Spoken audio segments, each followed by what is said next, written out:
asante kama unaendelea kuitazama RCD TV na kuisupporti kwenye mitandao ya kijamii. Hakikisha kwamba una subscribe, pia una like, una comment. Hakikisha kwamba tunaisupporti RCD ambayo inatuletea taarifa kabambe kila siku ambazo zinajiri hapa kanda ya Ziwa. Yes, kama nilivyokuambia kwamba wiki hii kwenye uzinduzi wa mradi wa maji tuko na viongozi ambao tutapiga nao story 2-3 kukamilisha kwamba feedback unazipata vizuri sana kwenye wiki hii hapa RCD TV. Tuko na katibu wa vijana. Asante sana. Ni mwenyekiti wa vijana kata ya Butimba. Yes. Kwanza nichukue fursa hii kukushukuru kunialika katika televisheni yako hii ya online. Yeah. Na pia nipo tayari kuwajuza wananchi. Kwa hiyo nashukuru sana kwa nafasi hii azimu. Nitume salamu za upendo, salamu za dhati ya moyo wangu kwa wananchi wote wanaonisikiliza katika kituo hichi cha habari. Tuambie nyinyi kama viongozi mmeupokeaje huu mradi wa maji ambao tunakwenda kuupokea hivi siku za karibuni hapa mama anapokuja? Asante sana. Kwanza mradi wa maji uliofanyika Butimba. Mradi huu umechukua pesa nyingi sana za serikali. Ni mabilioni ya fedha tukianza kuyasemea hapa.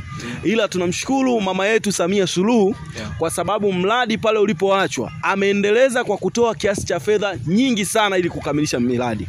Na sisi kama viongozi hatukusita pale mradi kipindi unatengenezwa kuweza kufika eneo la tukio na kuweza kuwajuza wananchi. Na hakika mama amefanya kwa viwango kweli. Leo tukiongelea wilaya ya Nyamagana ni sehemu chache tu ambapo maji hayafiki, na penye maji ambapo hayafiki ni changamoto tu ya mabomba kukatwa ajili tunatengenezewa daraja letu la Mkuyuni. Ila karibia 90% watu wanapata maji. Kwa wananchi wa kata ya Butimba, wilaya ya Nyamagana na mkoa wa Mwanza kwa ujumla wanampenda mama na mama kwa dhati ya moyo wetu sisi wananchi. Na sisi kama viongozi tuliochukua dhamana tunasikiliza wananchi wanachokisema.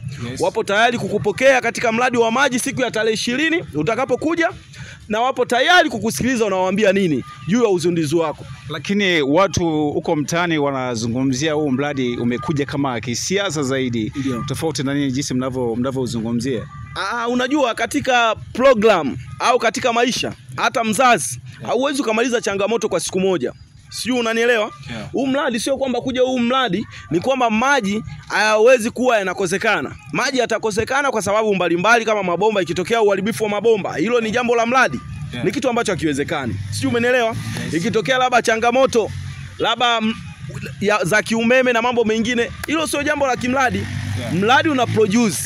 Ila kuna changamoto zinazotokea za kawaida zinafanya wananchi labda baadhi wasipate, sijui umeelewa. Na ninataka nikwambie mama ametoa bilioni tena za fedha. Kuna matenki yanatengenezwa Buongwa, wanatengeneza Sawa ya Juu, wanatengeneza Kishiri. Kwa wananchi wajiandae mkao wa kula, wajiandae kupata maji ya kutosha. Kauli mbiu ya mama kipindi anatengeneza huu mradi, anataka amtue mwanamke ndoo. Sasa wakae tu mkao wa kula kipindi mama anaenda kuzindua, naamini kila kitu kitakaa sawa, na waje wasikilize mama anasema nini. Mama alisema atamtua mwanamke ndoo, na kweli anamtua mwanamke ndoo. Wananchi wananufaika vipi hasa kwenye wakati mradi umeshaanza, hususan kwa vijana? Huu mradi wananufaika vipi kwa vijana ambao hawana ajira?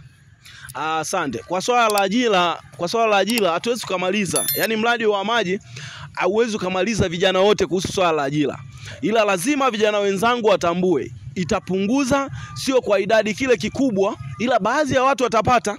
Ila baadhi ya watu, mimi kama mwenyekiti wa vijana nimekuwa nikiwahusia tukae semina, wahudhurie kwenye vikao. Nimekuwa ni mtu wa kuhamasisha sana katika vijana wenzangu tuanze sisi wenyewe kupiga hatua, ili kama ajira itatokea tukute tumeshapiga hatua. Na hilo serikali yetu ilivyosikivu, mkuu wa mkoa na mama yetu Amina Makilagi, mkuu wa wilaya, DC wa wilaya ya Nyamagana, aliwasisitiza watu wanaotengeneza mradi huu kwamba ni lazima watutengenezee tenki hata moja sisi kama kata ya Butimba, ili tunufaike na mradi uliopo katika kata yetu. Na sisi kama viongozi bado tunaendelea kuhamasisha na kuhimiza ili jambo hilo lifanywe kazi. Na viongozi wetu wameshalitolea maelekezo, naamini litafanyika, na Butimba tutapata maji ya kutosha kwa mitaa yote 8 ambayo ipo katika kata ya Butimba.